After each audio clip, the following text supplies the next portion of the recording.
Voilà. Ozaki pétant ya kosimba carte na maboko. Omona yango te. Sikoyo elongi se retrouvaki na carte ndenge nini?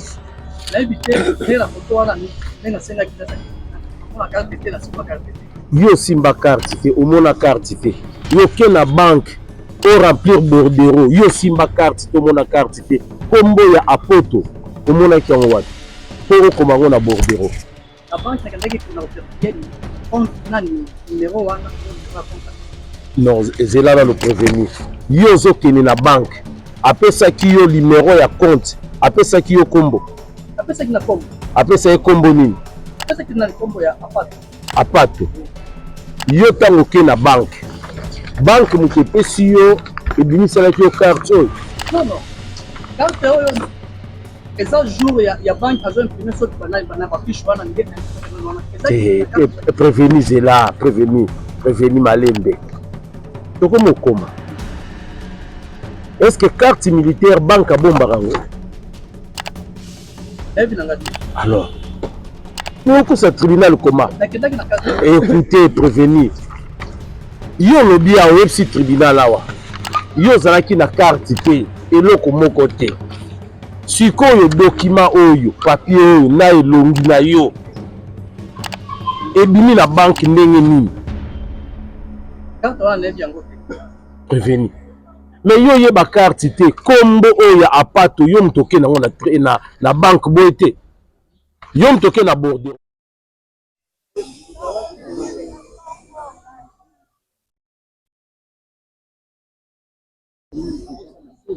Mais qu'est-ce qu'il enseigne ce monde? Parce que nous devons calculer les délais de citation en fonction de la réception, non en fonction de l'émission de l'exploit. Non. Et comme ça, Nicolas Boni depuis au Mukando.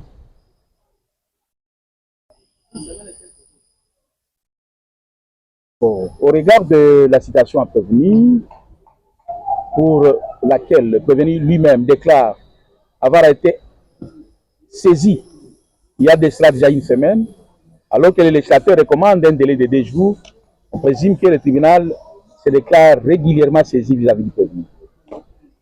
Alors, interrogeant les compétences, le prévenu est poursuivi pour des infractions purement militaires, peu importe sa qualité de civil. Dès lors que vous êtes poursuivi pour faux et usage de faux, des documents militaires, une carte militaire, un note de mission, un document, la feuille de route et tout ça. Quand bien même vous avez la qualité de civil, le tribunal se déclare déjà compétent pour connaître l'uniforme militaire. Parce que la photo qu'il a prise renseigne que le prévenu avait porté l'uniforme militaire. Donc vous êtes poursuivi pour matériellement, et les infractions qui ont été commises ou ici dans la commune délimitée, et la commune délimitée confère la compétence à ce tribunal. Donc le tribunal est compétent pour connaître ces litiges. Voilà, par rapport au préalable, est-ce que le ministère public ou la partie prévenue, avez-vous des préalables avant d'entamer les fonds? Le 20 décembre,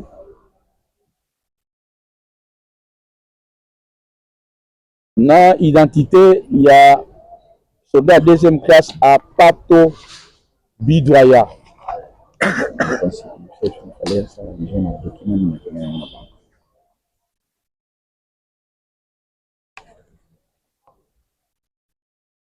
Voilà. On bien. Ah, ça va bien. Oui. La figure, oui, c'est moi. Mais je ne reconnais pas la photo. La figure, c'est moi, mais la photo, j'ai. Oui. Allez-y. Nous sommes devant un tribunal de droit écrit. Un tribunal a guéri. On voit la composition de ce jour. Vous savez, vous instruisez, monsieur le Président. Et l'Ongezayo. Et l'Ongezayo, ça va. Le tribunal va accorder la parole à votre client. Afin qu'il nous dise, parce qu'il est reproché de faux usage de faux, qu'il nous dise ce que le ministère public lui reproche, quelle est sa défense, ou ses moyens de défense. Qu'il se défende. Parce qu'il est poursuivi pour faux usage de faux et pour illégal, ou l'usurpation. Alors qu'il nous dise, dans la circonstance, ni n'a pas la banque, c'était parti comment, qu'il nous retrace un peu le fait, de manière sommaire. Oui, quand on a pour une infraction, on a faux usage de faux. Oui. formulaire wana ya banque eyebi yango te. Eyebi yango te, na compte ya banque te, mais sauf que banda kosenga nde niongo na ngai epai ya elekina moko. Tono Delphin Kabadi. Banda kosenga mbongo na ngai, Delphin wana aye kosenga ngai photo, asalela ngai procuration.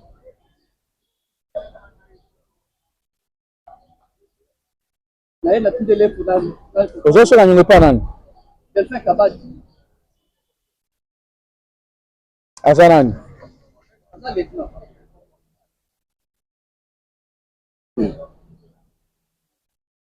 Yayebi te nini?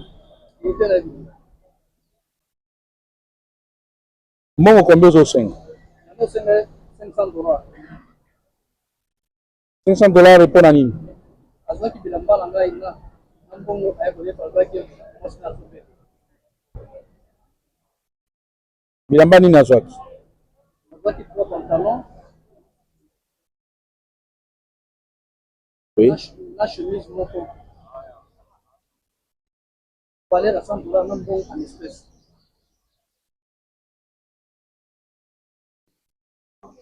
Bon, en espèce combien? Azwaki $400. Kwa futa quand?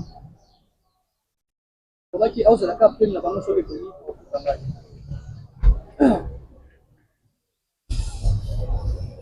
Eza serie te. Leo banda koya na ndako na ngai kololo bakeno mbongo na kofuta ngai eza mbongo. Leo banda osenga mbongo na telefone ozokakana ozokomela mabele. Ezokuna ngai na leta na kofuta ngai na leta. Okike me oza malhonnête, kwa nini yo okoyapona nga bongo déjà depuis na ete mwasi ezoko pénaliser nga na voyage difficile mpona mbongo wana. Avec $500 sur nasali na voyage ya Plaza aller retour nakosenga moins 750 ou plus. Pénaliser nga mbongo wana. Avec mbongo ya kofuta yango na boya yango te. Si anga sala kosaluka mbongo ye possible te nazali na problème de kosala. Akomela bongo nabiki wana oza malhonnête yebaki kaka okanga yo. Le même jour vers 16h ekobenga ngai nazaki ndako petit nano tokoyebana te mpona makambo ya mbongo sala makasi tomona opesanga photo passeport komisa photo passeport nasela yo procuration nabiki na photo passeport ya pas de problème nakokanga même na téléphone nakangi yango na téléphone. Combien de photos? Etaki na photo moko. Ok. Nakangi nani photo natinde nani photo passeport.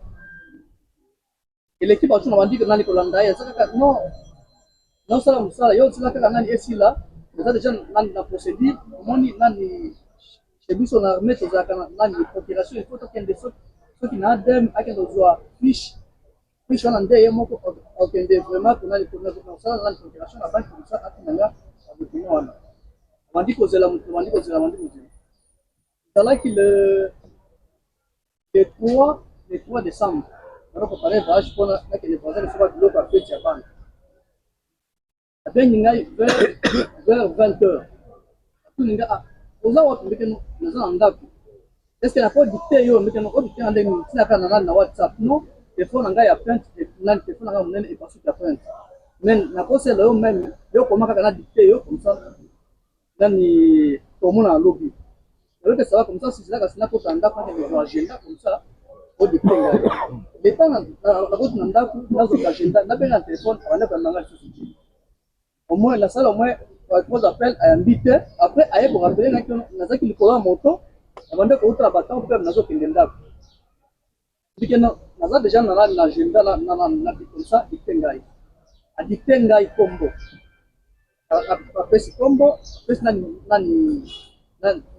numéro après numéro ni bikeno on a numéro ya compte après nani aye ko pesa nani na compte bikeno nazaki pressé pona na voyager na ngai na voyager na retour na ngai na bengi ye bien nazo komona ndenge non naza ba contre-temps mais nous devons vraiment là travailler on peut dire moi tout le monde là exactement na koleka ndako na kwa kwa kona ni komona bandi kozela mutondo zamu et pour comment le 17 décembre vers 20h11 na vu message ya access na téléphone ngai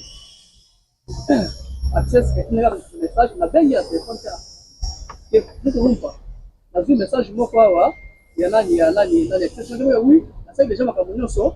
Avec non avant que nous soyons non problème na yo na ngai to kende de la banque non problème ça té. Mais au message déjà makamunyo so na yo c'est nini. C'est non. Non que ndenge nini parce que non ndio sana population il faut la kende na yo moko. Message wana ilobi nini? Message nani access bank oui, ilobi nini message?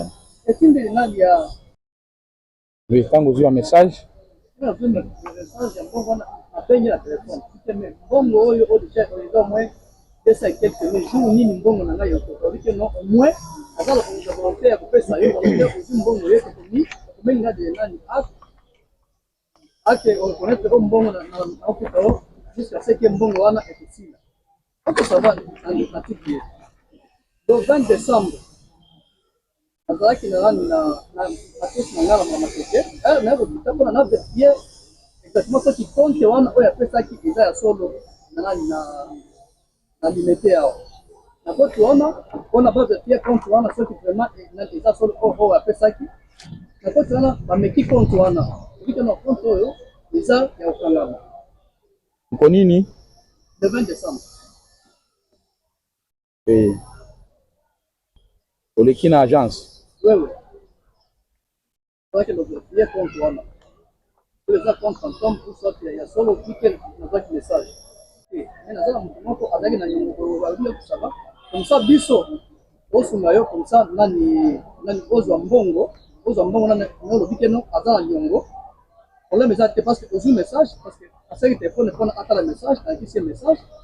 Obike oui est-ce que oyebi nani mutaba kana na bidara bengi monsieur kabadi na miso la bango. Que non mutazwaki nani mbongo na ngai yeyo na goka ne obike de sababu pour ça au servir l'état ensemble nani manevre wana na kwanda wana pona nani ndena na kuna basoda bakoti basoda ya première zone. Oh ndenge nini mikanda nini ozalaki nango? Ndenge mkanda mo te apaka de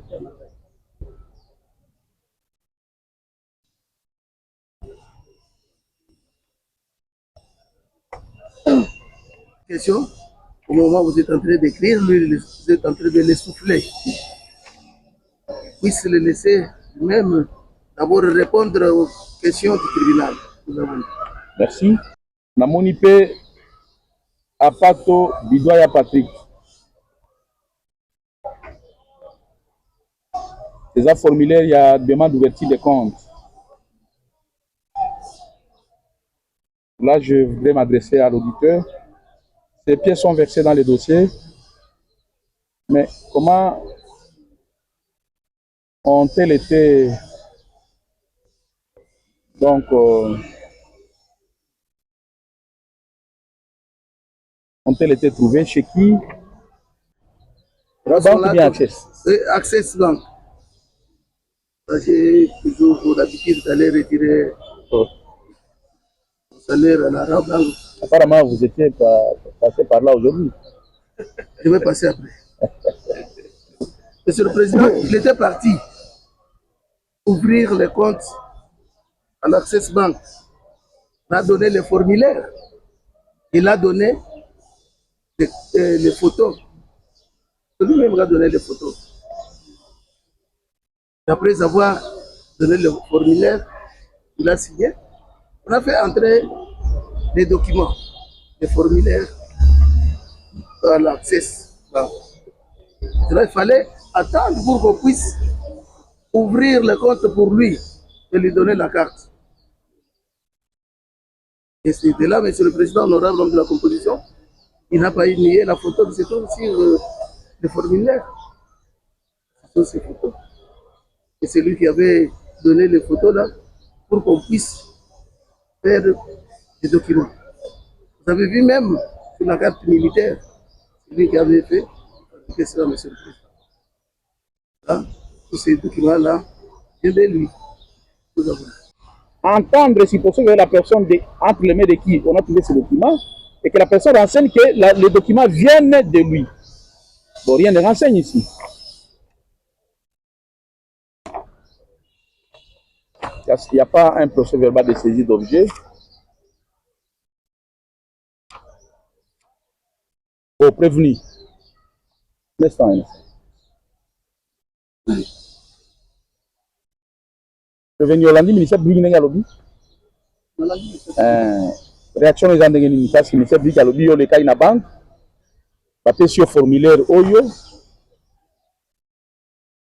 Et natango ozali ko remplir la formalité nyonso oyo nde baye kokanga yo. Olobi boni. C'est bon, monsieur le président. C'est surpris, il y a un message lié dans la téléphone en live. Comment tu n'as pas dit pour la Oyo écriture na yo te. écriture en live. Esa mukanda moko zo la 16 ans na écriture na yo.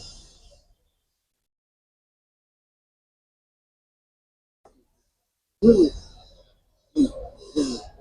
Le document que mon client a établi ou rempli, s'il vous plaît, il faut voir. Le document qu'il a rempli, en date du 20, le jour où il est allé pour vérifier, qu'on lui a dit que le compte était actif. Ça peut être versé ici. Hein? Voilà, c'est ce document ici. C'est le document que mon client a rempli en date du 20.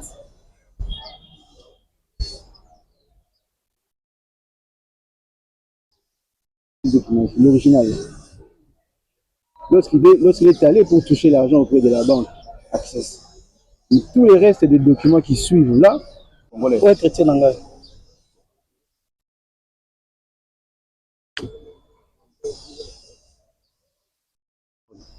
Déjà le document yonde mutokomi. Au banque d'État. Est-ce que la banque est là? Access. Yo so lingira banque mondingini. L'État on a bon pensando bien comme ça ndenge au medi. Donc on verra on a programme plus tout sur là. Aux ambons on a yo comme ça OK. De la PCO Bordero Oil, nous remplir. Titulaire du compte, name, combo. Au commis à Pato Bidouaï. Patrick, est-ce que au combo n'a pas Pato Bidouaï, Patrick? Combo n'a pas comment il doit elle a fait ça qui numéro à compte. On doit faire ça, pas taper dans le faire ça combo à quel compte, déjà il doit Patrick. Il a fait ce Bordero pour en remplir dans l'autre là. Oui, donc on dit mieux qu'on joue combo et ça y a yoté. Non, là on va quitter parce que nani na compte wana bango bato banki nde bapesi kombo wana keno na compte eza ya bido ya Patrick ndenge nakobi yango. Bien tuna mutu nao. Est-ce qu'on dit bien tu as fait ça qui au bordere oyo et que yo rempli ba makambo nyonso ezali olobi oui. Regardez wana. C'est-à-dire tu as tout rempli. Intitulé compte name combo apato bidoya Patrick. Numéro compte 300 126 38 401. Date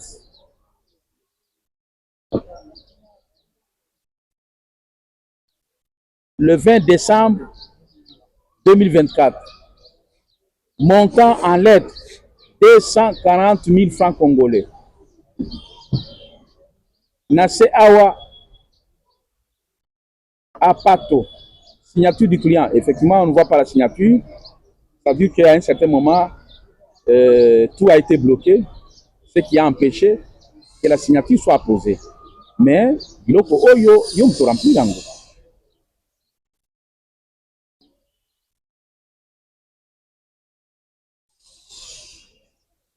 Monsieur le Gandon, je ne sais pas, cette carte ici, parce que le tribunal devait vérifier l'authenticité de toutes ces pièces. Nakangi yango na tindi. Leta surtout na mona na photo wana na komi na tini na la teki tini.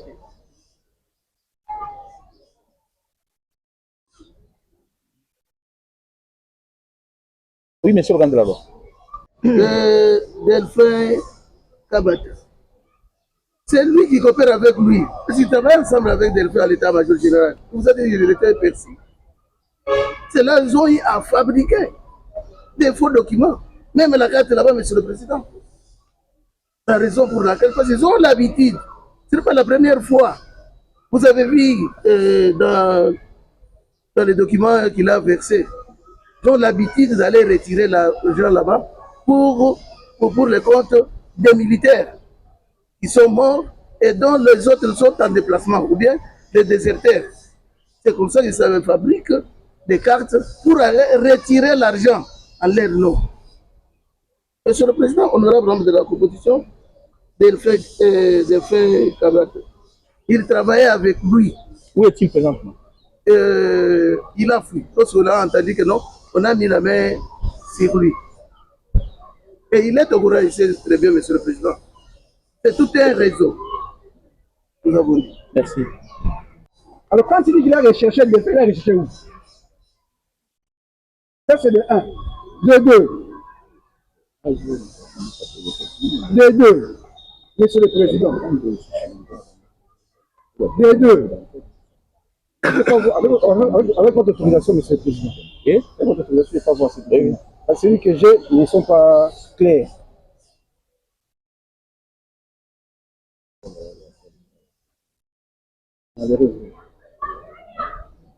Vous avez là, parmi les documents versés dans votre dossier, Monsieur le Président, vous avez là un formulaire de demande d'ouverture de compte. Ces formulaires ne sont jamais détenus par les clients. Ce sont les formulaires qui restent à la banque. Vous le remplissez, il reste là-bas. Vous ouvrez un compte, on vous donne un petit jeton là, avec votre numéro de compte. On ne remet jamais les formulaires. Ces formulaires et tous les documents subséquents ont été versés dans les dossiers par la banque Access, que nous, le ministère public, n'a pas voulu inviter ni entendre. Tous ces documents ont été versés par la banque. Donc la banque doit savoir qui a manigancé tout ça. Parce que mon client dit n'avoir jamais été à la banque pour quoi que ce soit, sauf en date du 20 pour un retrait. Sauf en date du 20 pour un retrait. Et c'est le 20 où il a été arrêté. Tout ce qui a été fait là, le fameux réseau mafieux, Monsieur le Président, est-ce qu'on peut avoir un réseau mafieux d'une seule personne? Parce que tout ça, il n'a entendu qu'une seule personne. Il n'a arrêté qu'une seule personne. Comment peut-il prétendre que c'est un réseau mafieux? Il n'a pas invité Delphin. Il refuse d'inviter la banque, malgré l'insistance des conseils. Donc, il aurait dû entendre Delphin, il aurait dû entendre la banque et se faire une idée. Tout ça, il n'a pas fait. Vous rendez compte que lui n'a posé aucun acte d'instruction. Seulement renvoyer ou régulariser la détention de mon client. Mais en termes d'acte d'instruction, le ministère public ici présent n'en a posé aucun. Tout ce qu'il dit là, excusez-moi, c'est le terme, hein, mais je peux qualifier ça de... C'est pas des vérités, ce ne sont pas des vérités. Ce ne sont pas des vérités. Il aurait dû entendre la banque, il aurait dû entendre Delphin. Quand il dit qu'il a fui, où est l'acte? L'acte n'est plus que l'acte d'instruction, où il a tenté d'inviter Delphin, ou un mandat d'amener, où il a lancé et qu'on lui aurait dit que Delphin est introuvable. Aucun dans les dossiers, aucun, j'ai dit. Comment peut-il soutenir de telles déclarations? Donc, une instruction bâclée, de bout en bout. Merci. Oui, monsieur le grand de la loi. Il a auditionné. C'est l'officier du ministère public. C'est l'officier du ministère public. Comment il peut dire que non, il n'a pas posé aucun acte? Monsieur le Président honorable membre de la composition, ça, c'est du nouveau de la part de la défense. Tous les actes étaient déjà posés. Il voulait que je pose encore quel acte? Monsieur le Président, nous avons parlé de ce réseau des mafieux. Delphin, si vous regardez dans les dossiers, on a à chercher Delphin. Et Delphin a fui. Lui-même, il est au courant. Et le Delphin, lorsqu'on a entendu qu'on a mis la main sur lui, Delphin a fui. Si vous lui posez la question de savoir, est-ce que Delphin vous a donné ce document, il va vous dire oui, le document a été fait par Delphin. Delphin est qui? C'est celui qui travaille là-bas à l'état-major général. Il vous dit que non, il avait donné l'argent, $500 à Delphin à Delphin pour récupérer l'argent. Et Delphin a dit que non, il va récupérer $500 à la fin du mois, lorsqu'on va payer. Est-ce qu'un lettré, on le paye $500? Parce qu'il a dit que non, il a donné même la carte pour recevoir $500 à la fin du mois, lorsqu'on va payer. Quel est le lettré qu'on paye $500? Pour vous dire, monsieur le Président, que non, ce sont des malfaiteurs. Ce sont des malfaiteurs. Ils se sont fait un réseau. Comme l'autre travaille à l'état-major général, si vous lui demandez de faire jour, ou bien quelle est sa fonction à l'état-major général, il va vous dire. Et vous pouvez lui poser la question. lorsqu'il était perçu là-bas à l'état-major général, quel rôle il jouait quel rôle? Monsieur le Président, si vous pouvez lui poser cette question. On a des faits na matanga ya tanti na ndele ba kitu. Il travaille à l'état-major général comme perçu son rôle, avec quel rôle? Nous sommes en état-major général. D'accord, protocole. Et personne ne lui en voudrait, il est humain. Merci. Monsieur Logan Drago. Merci, Monsieur le Président, honorable membre de la composition, pour nous avoir. Vous n'êtes pas un juge de détention pour que vous puissiez regarder est-ce que la détention était régulière ou pas. Non. Là, tapé à côté. Monsieur le Président, honorable membre de la composition, les prévenus, nous avons dit ici, et je sais bien que non, dans les jours à venir, je viendrai avec Delphin. Je viendrai avec Delphin comme je vous avais promis pour le prévenir qui était en fuite, la personne de policier Nota. Mboma, policier Mboma. De la même façon, on avait arrêté une seule personne, mais il s'est ajouté. Je viendrai avec Delphin. Nous vous disons, Monsieur le Président, que c'était un réseau mafieux. Nous vous avons dit ici, Monsieur le Président, parce qu'il dit que non, voilà quelqu'un qui est en détention, on est en train encore de l'envoyer les messages, venez retirer l'argent. Parce qu'il ne connaissait pas le circuit bancaire. S'il connaissait le circuit bancaire, il n'allait pas dire que non, voilà, je suis en détention, on est en train de verser. On verse l'argent dans les comptes. Et comme celui qui avait donné le numéro téléphonique qu'il détient, celui qui avait donné là-bas, non? C'est la raison pour laquelle le message lui revient. Voilà.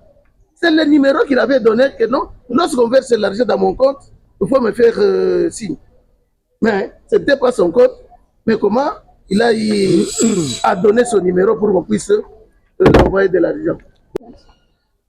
Le même jour, il a voulu être servi.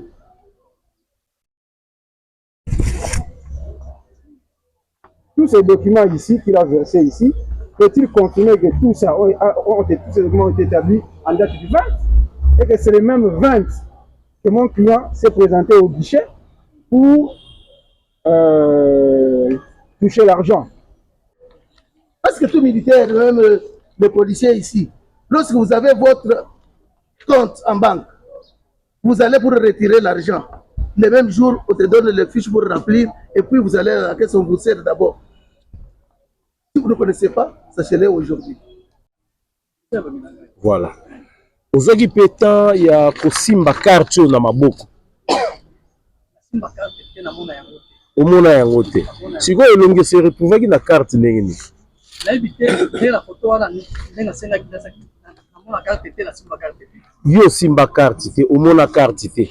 Yo ke na banque o remplir bordereau, yo simba carte te, omona carte te. Kombo ya apoto, omona ki yango wapi. Po okomango na bordereau. La banque na kandaki ko na officier ni compte nani numéro wana o numéro compte apesa. Non, ezela na le prévenu. Yo zokene na banque, apesa ki yo numéro ya compte, apesa ki yo kombo. Apesa ki na kombo. Apesa ye kombo nini? Apesa ki na kombo ya apato. Apato. Yo tango ke na banque. Banque moto epesi yo ebimisalaki yo carte oyo. Non. Carte oyo eza jour ya banque azo imprimer soki bana ba fiche wana nde imprimer kana wana. Eza prévenu zela, prévenu malembe. Toko mokoma. Est-ce que carte militaire banque a bombarango?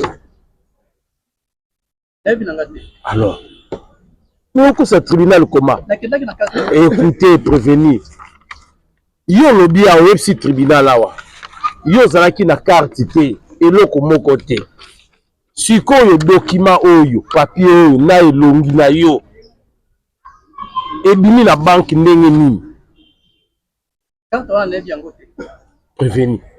Mais yo yeba carte te, kombo oyo apato yo mtoke nango na banque boye te. Yo mtoke na bordereau. Mais tant yo ke na bordereau, ok na numéro ya compte. Document nini yo kendaki nango. Carte lecteur na yo. Au moins la procuration on a mis. Prévenu to kana très bien. Ngai na fandi tribunal de fandi karali awa na eloko yo kaka. Carte yo. Parce que ezali photocopie ya carte mobimba yango. Hein? Alors, on suppose que carte oyo yondo kendaki nango na banque.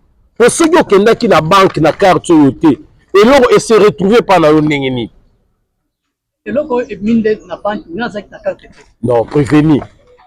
To ki le malembe ko. Mais accès ça ngo biso pe to zo mbongo kuna. Okote yango eloko moko te na access bank. Hein? Ngai pe na genda ko zo mbongo na access bank. Soko pesi numéro ya compte. Obone longi na ngai. Soki longi na ngai bimite ya muto nga na chaki, soki nga na zate muto akobimisa mbongo. Elongi na ye ko bima. Bo yo okei na numéro ya compte ya pamba. Babeti tango babetaki numéro ya compte. Na machine elongi na nebimaki. Machine? Oui, elongi na nebimaki. Parce que machine ezaki ko ngala fani na ngala kiti. Prévenir. Toki ni malembe te. Yo soko ke na numéro kaka ya compte. Ngai pe elongi na ngezali. Ya madame na ngezali. Na zona tina oke na carte te. Na keka na numéro ya compte. Na sui kaka numéro ya compte na pesi. Tango na pesi bango pona ko zwa mbongo. Bango kaka soki ba beti numéro ya compte elongi na nga ebimi. Soki elongi eza flou, batali signature. Bako peso même big signé. Po ba ya ke signature wana eza ya yo. Yo siko tango yo okendaki na numéro ya compte. Ba beti na ordinateur. Tribunal etuni elongi ya nani bimaki. Bako balusa machine pona yo te.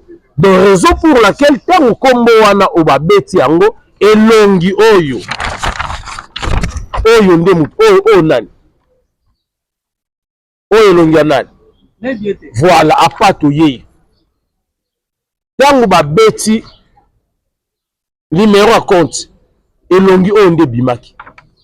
Raison pour laquelle access ekangaki yo. Yo ke na carte ya apato. Po obimisa mbongo. Tango babeti numéro ya compte ebimi elongi oyo. Yango eza na fichard.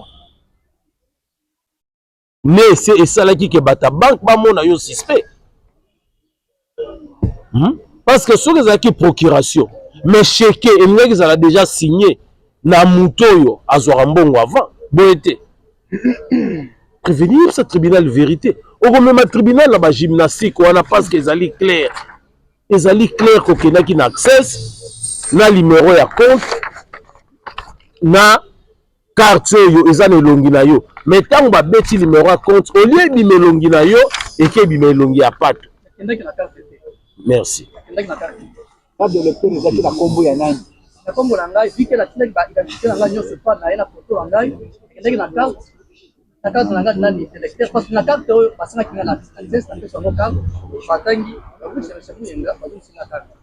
Ndenge nini noma document oyo lingo zwa mbongo eza ya pato mais yo ke na carte de lecteur na kelele document nani ya pato te ebimeli wapi document ya pato oyo ilifo nde botuna bato ya banki soki biloko wana bango parce que moko oyo ya liboso yo moto konivoi bordero bapesi nga na bureau c'est ce que je dis tribunal elingi yeba yo ke kozwa mbongo na banque na kombo na yo na carte na yo oyo okendeki nango ya carte de lecteur.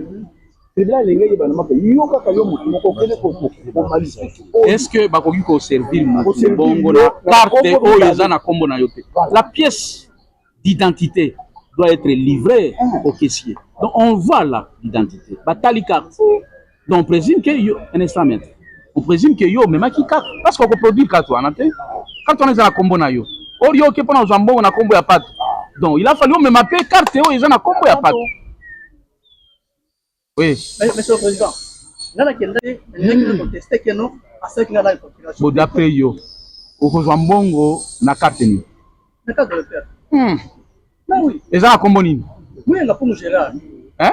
Mouyenga Pungu Gérard. Mais comme eza kuna eza ya pato ba servir yo na koma Pungu Gérard. Non, la procuration o lobaki atinda ki avec no omona ba na ba donner. Yo mona ki procuration. Na mona ki angote. Oh.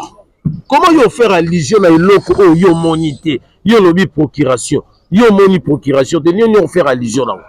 Message on a soit kinde esinde ki kona na ke do vérifier exactement ce déjà sont. Oyebiti na nini message wana côté la ki yo tribunal expliquer yo boy. Message wana côté la ki yo. Mani hein? Raison pour laquelle il est naboyaki kokende.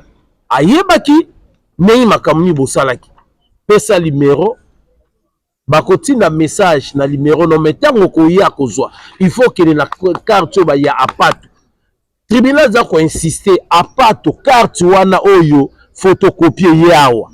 Yo muto kendaki nango parce que banque abombaka carte d'identité ya mutu te parce que accès oyo biso tozwaka tribune ba membre ya composition tozwaka mbongo na access bank na yebi access bank ndenge nini ezalaka pona ko retirer mbongo. Alors procédure oyo zo ebisa tribunal eza procédure ya lokuta pona ko retirer mbongo parce que carte na yo zali d'abord yo zali civil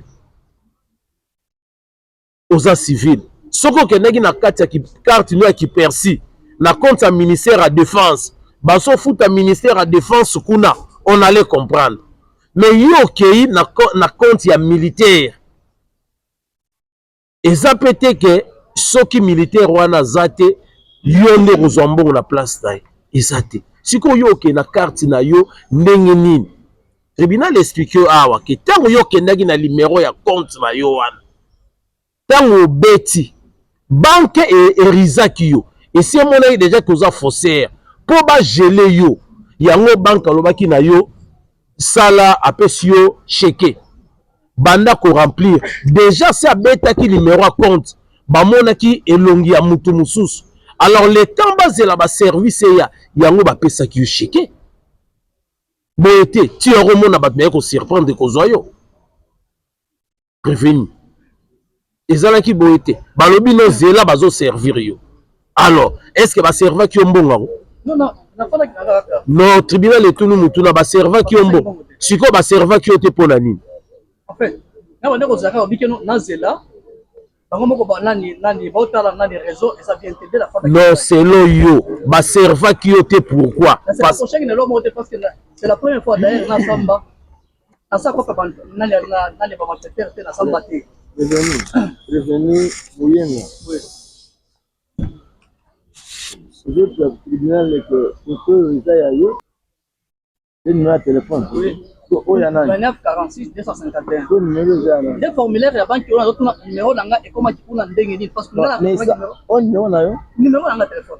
C'est ça numéro nini 081 29 46 251. Là les abonnés. oza yango te Bon numéro message est comme la caillou za numéro 081 29 46 251. Mais vous avez un côté. Bon, quand on a état-major général, vous avez fait un boulot. À l'époque, on a dit, la générale, na Tio Azalaki. C'est qu'après un mois, après on a vous avez la carte et à percer état-major général. Ma carte dit, ma manœuvre. C'est que juste là, na un mois, quand on a juste un mois, na comme ça, na ba bureau, na na na après na boutique. Bon, Delphin Kabadji, l'état-major belga de la département. Delphin, na Delphin. Azak gradin. Azak lieutenant. Azak na rani moko. Hein? Après je moko. Après je moko. Ata fait tenir. Amonena. Oui, une fois. Une fois. Oui. What? En fait, dans ce cas,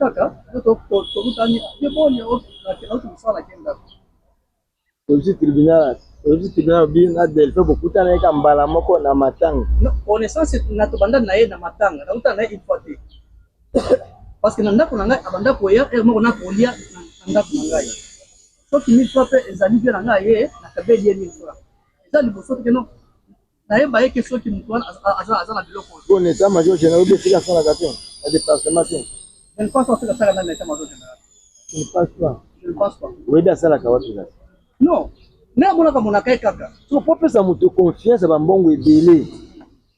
Et de ce ça la cate, oui, d'inda kuna été, quand beaucoup de nanzela, aujourd'hui la confiance à Bambongo et Délé balamon. On a parce qu'on a fait la bilamba. Bilamba qui a d'ailleurs moko na tiki, bandi ko futa na mbongo na bandi nani ko côté mbongo na kona. Confiance wana ya ndenge nini wana muto ebinda kuna ete ska sala kate mais yo muto ebiti nda kuna ete muto ska sala ko ebite okendela na banque accès à émission et donc vérifier compte wana ko pesa qui exactement exact compte pour vérifier ces éléments oui parce que même na bordero wana ekuta ngana na guichet na zaki na bureau nde e bazo vérifier nde ko pesa ngana na bordero na kona elandi okolanda oui oui elandi na guichet compte na guichet. D'ailleurs, on peut vérifier compte pour ta banque à l'endroit de Bordeaux. Bien rempli. Oui, oui. Et après, c'est abîmé à matière colo. L'État, on a fait des kiwana. D'ailleurs, on a Bordeaux comme ça, puis on a des zones Bordeaux. Pendant qu'on remplit, on fait son bon. On fait sa carte, on fait carte de l'été en Angaï. Après, on a ça. Mais Combo, il y a pas de. Et la tine grande, on a qui après si Combo, après la numéro 1. On a là qui s'y rangoté. Comme ça, on a vérifié exactement ce que ça compte personne. On a vérifié, il y a solo, et ça compte, il y a la bien, il y a oui, et ça compte, il y a nani, et ça compte, il va servir au bon, il y a juste pour vérifier, mais il y a compte, ils ont bloqué. Quand ils ont bloqué, ils ont bloqué, c'est quand même, moi, je suis là, attendre, au Kende, loin de l'ango. L'État va faire du savoir, on a demandé à la côte, on va dire, Songa ça tribunal bosolo ezali persi mais oza na carte ya bapersi po bapersi nyonso ya sécurité baya na nombre ya 38 bazwa bacarte na totalité na bango mais soki yo oza te weekend na tikaki na ngai popola moni keno naozala na matikila bita se matikile ko bamkoni nasala ngai na bafaire na ngai ndenge na kila baza simbi bilamba na teka. Oui, la défense. Monsieur le Président, j'ai suivi. Lui, ça clochait lorsqu'il est venu vérifier le compte d'Apato avec son, comment on appelle, sa carte d'électeur. À ce moment-là qu'on a trouvé ça louche. Qu'on l'a amené dans un bureau pour faire les vérifications d'usage et faire venir la sécurité. Mais on n'a pas attrapé, on n'a pas trouvé ces documents-là sur lui. Non, c'est pas comme ça. Ces documents ont été versés par la banque. C'est comme ça que je me suis posé la question, pourquoi on n'a pas fait venir la banque pour que la banque d'abord dise dans quelles circonstances il a été confronté à la banque. Parce que lui, il relate dans quelles circonstances il a été pris.